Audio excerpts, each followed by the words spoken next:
So I wanted to make a engine shed, and this is one short version for these engines that do not have a attached tender. Um, what's your opinion? I made it like corrugated sheets, all 3D printed, and then I made a longer version. But I'm still thinking that I might not. I don't know.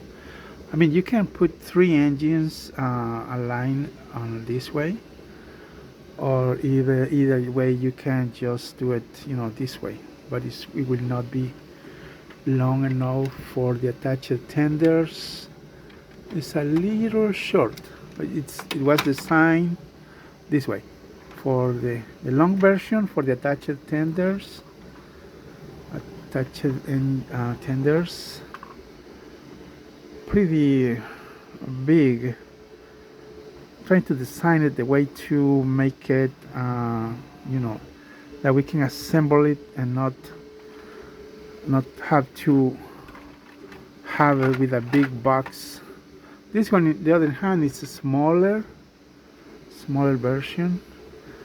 Yeah, see, that way it does not fit, it's too long.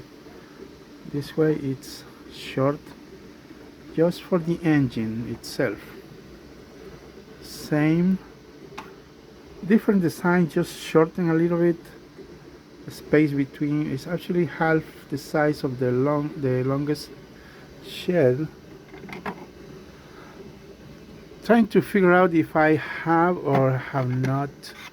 I added very tiny on the side. Oops, I can't handle it with one hand.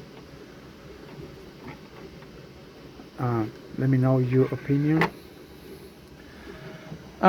Maybe we can put them available, but unless we have to do some adjustment. I wanted to do the something like that, but I mean it's too big. So I decided to make just a small version for 3 engines, or you can remove one of this track and put only 2 engines. That's the idea, but this one is for the engines with attached tender. Let me know your opinion on these sheds. Should we make them available? Your opinion counts. Thanks.